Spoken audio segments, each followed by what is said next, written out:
Boa noite. Está começando Conversas Cruzadas. Opa, puxa.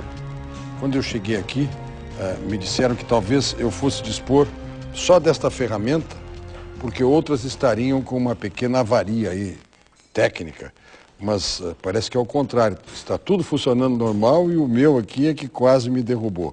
Até já, aproveitando, você sabe, vai começar tudo diferente, hein, Igor? Vamos começar pelos e-mails tvcom.com.br. Isto, conversas.cruzadas@tvcom.com.br. Esse é o e-mail do programa. O Twitter é @conversacruzada. E o meu Twitter, esse que eu vejo aqui, é @RSClaudio-Brito. Veja bem, o que é que temos? Nós temos hoje para debater algo que tem agitado a comunidade estudantil. E quando eu falo em comunidade estudantil, eu falo também na comunidade escolar. Digo melhor assim, que abrange os estudantes, os professores, os dirigentes. O que eu quero falar é do FIES. O instrumento, a ferramenta, o mecanismo que se encontrou para, pela via do financiamento, proporcionar a formação da nossa juventude. Eu tenho uma dúvida que vai ser a primeira que eu vou colocar aos nossos convidados. Chegamos a um estágio em que o FIES depende das escolas ou as escolas é que dependem do FIES? Me entenderam?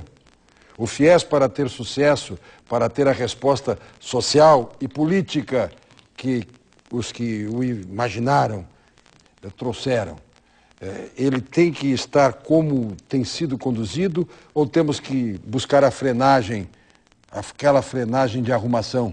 Vamos colocar tudo no lugar, vamos ver o que está acontecendo. As novas exigências para fazer jus ao financiamento, como estamos no tema da inadimplência. Enfim, até que ponto a escola privada, sem o FIES, também vai ficar combalida? É uma carga para a escola privada esta relação ou é um benefício que temos que valorizar cada vez mais? Esta é a proposta, trabalharmos com todas as vertentes possíveis, conhecendo adequadamente todo o assunto e verificando qual o seu futuro. É por isso que está começando o Conversas Cruzadas.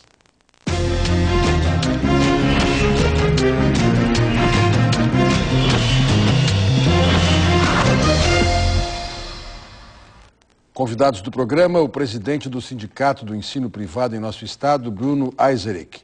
A presidente da União Gaúcha dos Estudantes Secundaristas, Letícia Moreira da Silva. E um membro do consórcio das Universidades Comunitárias Gaúchas e pró-reitor de Planejamento e Administração da FEVAL, Alexandre Zene. O Conversas Cruzadas tem o patrocínio de Funerárias Reunidas, parcelamento em até 12 vezes no cartão de crédito. Sistema Fecomércio, com você a gente faz a economia girar. Univates, para quem explora, as dúvidas nunca acabam. Fruc, viver é do jeito que você gosta. Setsergs, a força do transporte e logística. E Ceprorgs, uma plataforma de negócios e representatividade única. Você mande seu recado, como eu disse, para as nossas ferramentas que estão aí disponíveis. Eu vou começar por quem um dia tem que pagar a conta. Oh, ela já sabe que é com ela. Tá certo? Letícia, o que a comunidade estudantil secundarista enxerga, espera e propõe neste tema FIES? Claro, primeiramente, boa noite a todos, né? Eu acho que esse é um debate muito importante, né? Quem tu já citou é o que está colocado aí para as comunidades escolares, né, em geral. A gente sabe que esse ano o FIES começou com cortes, né, no FIES. O estudante que ele saía hoje do ensino médio, saiu ano passado do ensino médio do terceiro ano, com uma dessas oportunidades que era o FIES, tinha o ProUni, mas ele tinha em mente o FIES, se não conseguisse o ProUni, hoje ele está sendo barrado. Hoje ele não tem o direito adquirido, né? Então, teve cortes aí e de mais de 70% do FIES, que era dos 500 mil novos estudantes que iriam ser contemplados e hoje não são mais contemplados. Bom, independentemente da mudança na regra de acesso, que é não ter zero em redação, em português, né? lá no caso do Enem, no acesso pela via do Enem, e estar entre os 450 primeiros. Bom, esse é um corte. Você fala em corte de recursos financeiros. O FIES diminuiu o seu orçamento. Exatamente. Muito bem. E esse orçamento ele foi para pagar o superávit primário. Então, esse orçamento ele não foi para ser investido na educação em outro ponto. Ele foi para pagar, foi para entregar dinheiro aos bancos, né? Que a gente acha que é um dos maiores cânceres do nosso país aí, que é a entrega do nosso dinheiro que está indo para os bancos. E também a gente acha que a gente colocou essa questão, né, de agora pontuação, também eles estão colocando as universidades que ficar acima da inflação também não será contemplada.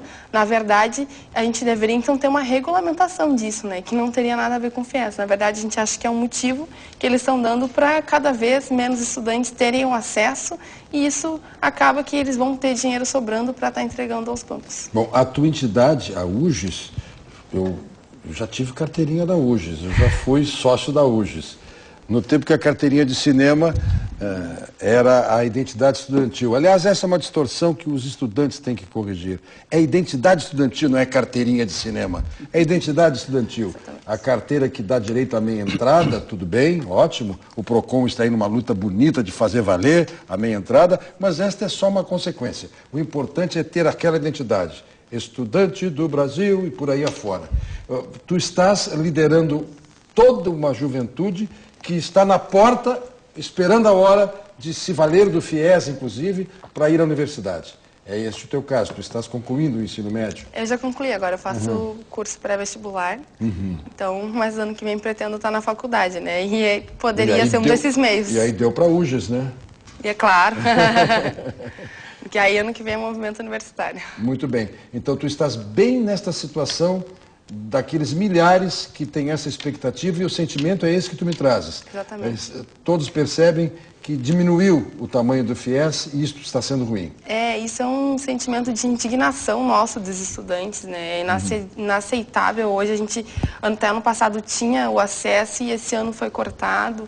Então, essa nossa indignação. Inclusive, a gente foi para a rua colocando isso na última quinta-feira, né? Que foi um ato nacional que aconteceu em defesa da educação, contra o corte que teve de 7 bilhões de educação e que acabou atingindo também o FIES. Muito bem. Bruno Eiserick, a pergunta que eu fiz na abertura, o FIES precisa mais das escolas ou as escolas é que precisam do FIES? Como é que a gente coloca isso aí em ordem? Eu vou responder, Brito, da seguinte maneira. O Brasil precisa do FIES. Olha aí. O Brasil precisa do FIES. Qual é o projeto que nós temos de país? O que nós queremos... é financiamento do ensino superior. Exatamente. Né? O FIES é um financiamento do ensino superior. É importante lembrar que é um financiamento, não é um dinheiro entregue a fundo perdido, não é um dinheiro, é financiamento que vai ser pago. Então, assim, para mim, a posição do sindicato é o Brasil depende do FIES. O Brasil, hoje, nós temos aqueles alunos em idade para estar cursando o ensino superior, mais ou menos 20% daqueles que estariam em condições. Nós vamos pegar um país como a Coreia, isso é 70%. Nós vamos pegar países da América do Sul, Chile, Argentina, números quase o dobro do que é o nosso. Como é que o Brasil vai desenvolver, como é que o Brasil vai crescer? É através da educação. É através de mais pessoas estando no ensino superior. Então a resposta não são os alunos, não são as instituições, é o país. O Brasil hoje tem cerca de 7,5 milhões de jovens e adultos no ensino superior. A meta do nosso PNE, do Plano Nacional de Educação, é aumentar em 50% esse número até 2020. Sem financiamento, não se alcança esse número. A população que tinha condições de acessar o ensino superior com seus recursos próprios já está frequentando o ensino superior. Se não houver financiamento público, não vai haver mais pessoas ingressando no ensino superior. É importante, Brito, financiamento público, dinheiro público. O que é o dinheiro público? É o dinheiro que o cidadão paga impostos e o governo gere. Não estou falando do dinheiro do governo.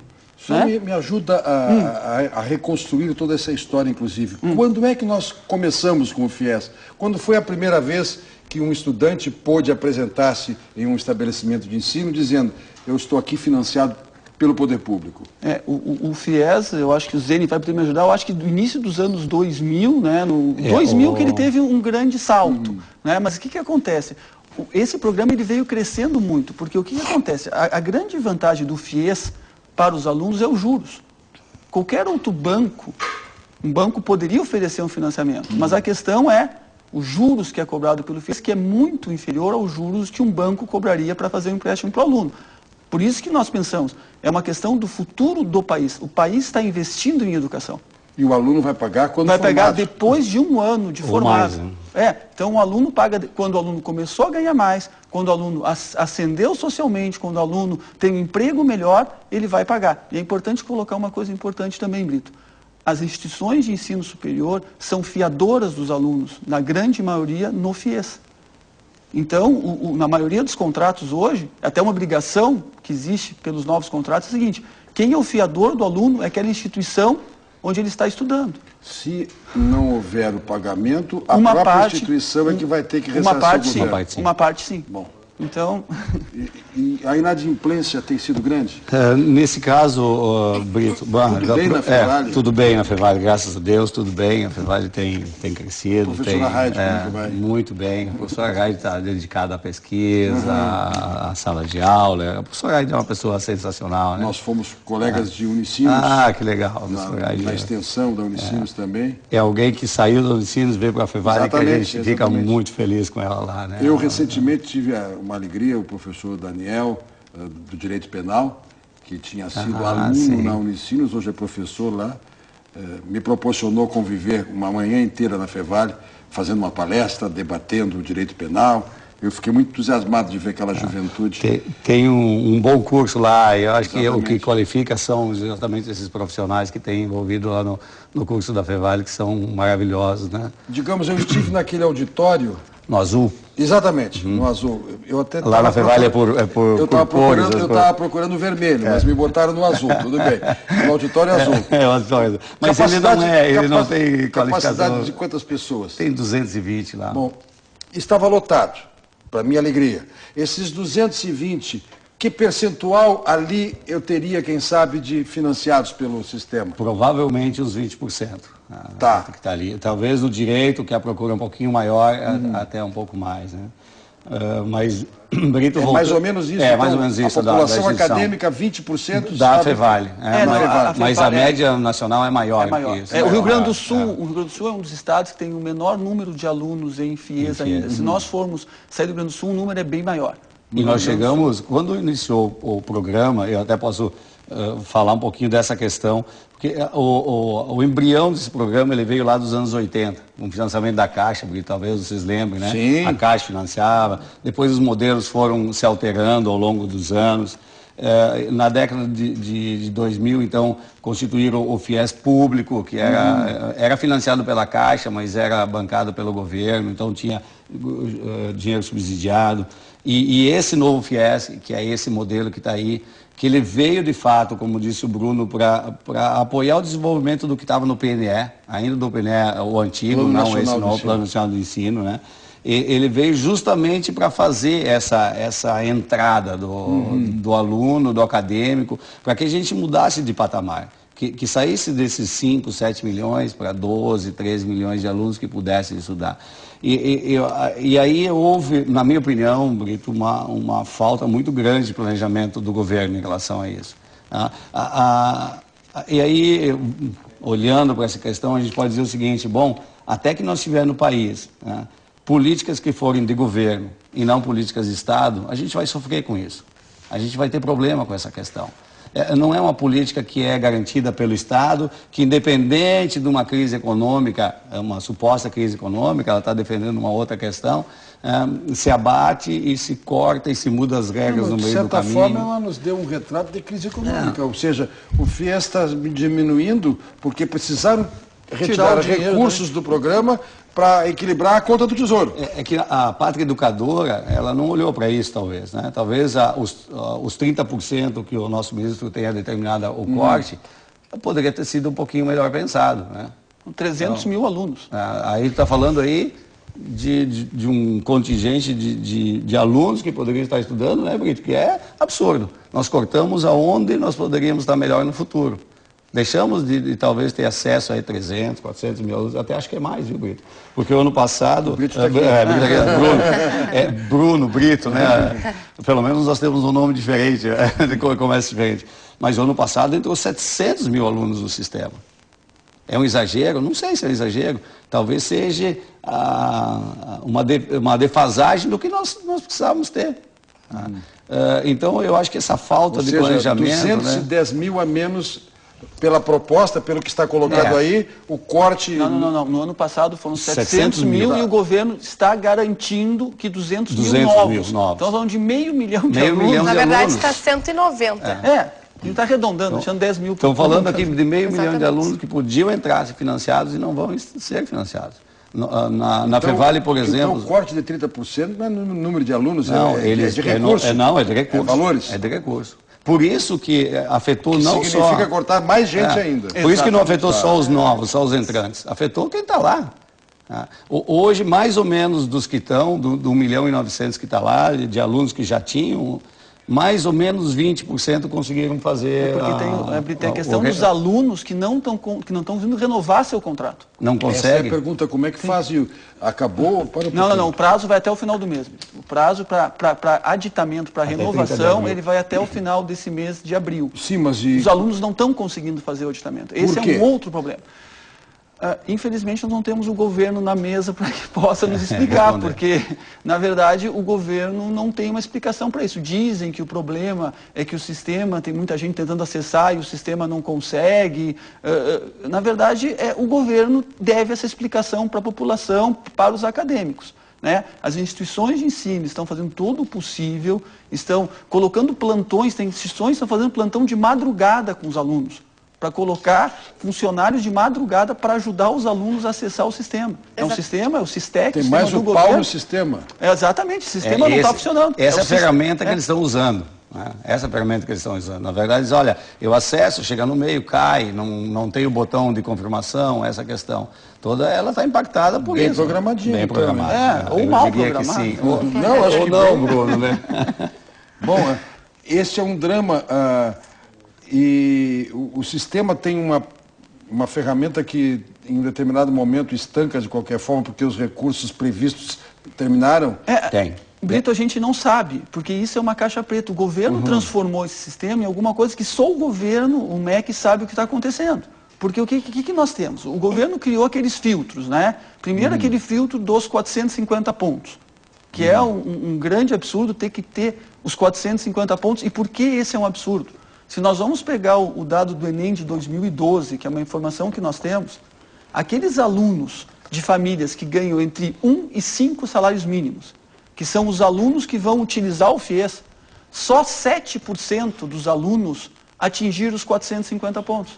Ou seja, 93% dos alunos estão fora. Então é mais fácil dizer, não vai ter FIES. O governo criou agora um segundo filtro. Não, nós só vamos querer instituições que tenham um indicador de nota geral 5.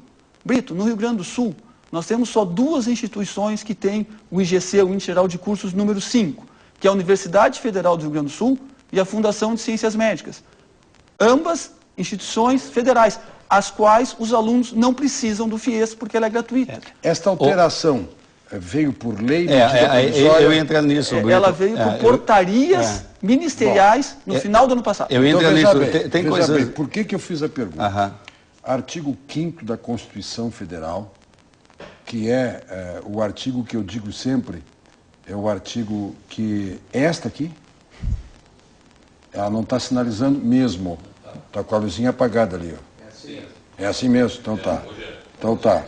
De vez em quando, se eu olho para o lado errado, o senhor me perdoe, que eu estou meio perdido aqui, mas vamos lá. Que nem cachorro que caiu do caminhão da mudança. Veja bem, a Constituição Federal tem um artigo com dezenas de incisos, o artigo 5º dos direitos e garantias fundamentais, que eu digo sempre, bastaria ele para termos ali a Constituição. Uma Constituição enxuta, moderna, é o nosso artigo 5º. Lá pelas tantas, o artigo 5º da nossa Constituição diz claramente que a lei, não é nem a portaria. É portaria ministerial. A lei, artigo 5º, inciso 36, inciso aqueles que estão em números romanos, tá? Veja lá. A lei não prejudicará o direito adquirido, o ato jurídico perfeito e a coisa julgada. Ora, se o mais está impedido, o menos também. Certo. Se a lei que é a lei, não pode mexer no que já está consolidado, esta menina, digamos, já estivesse na universidade, com seu financiamento em andamento, na metade do seu curso, não pode nem a lei, o que dizer de uma portaria, de uma resolução, nem a lei retirar-lhe o direito adquirido, a menos que regras do próprio sistema ela tivesse descumprido, correto? Mas o que vocês estão me descrevendo é simplesmente dantesco.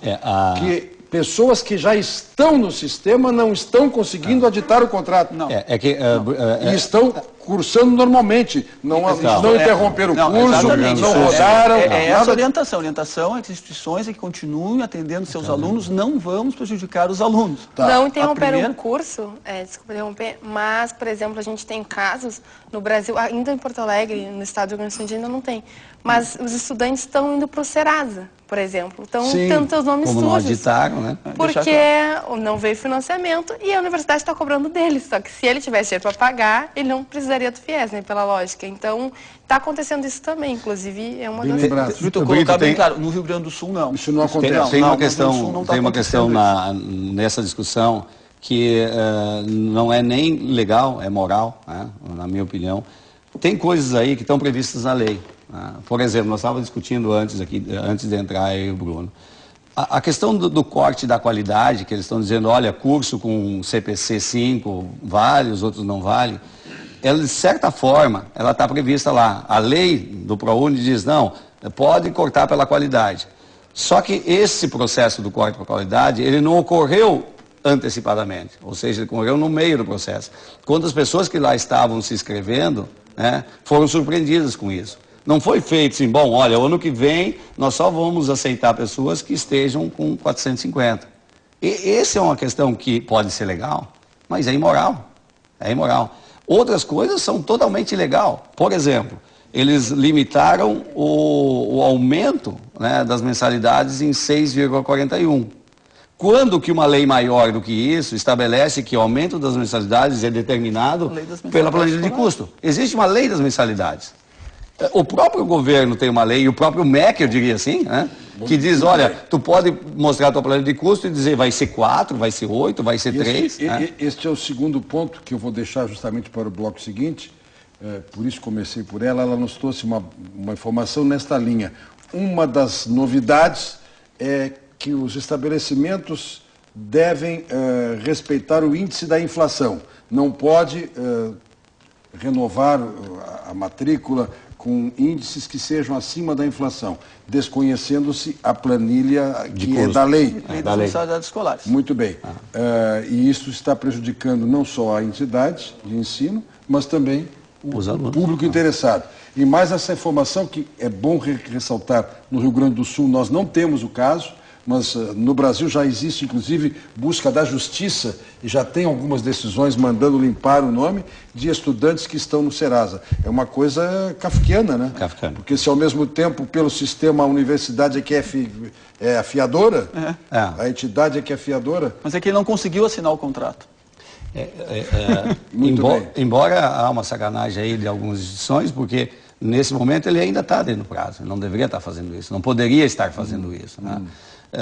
E aí tem que reconhecer, né, que em pontos do país há abusos. Muito bem. Mas não dá para cortar todo mundo pelo abuso de um. Eu acho que essa questão é preocupante. Mas, na verdade, essa questão da inflação também é muito importante porque hoje a gente não tem uma regulamentação do governo federal que diz o quanto a universidade pode aumentar ou não. Tem. Então, tem. É isso que nós vamos ver no próximo bloco. Tem uma lei anterior a tudo isso que estabelece o que a escola pode fazer. Já voltamos depois do intervalo.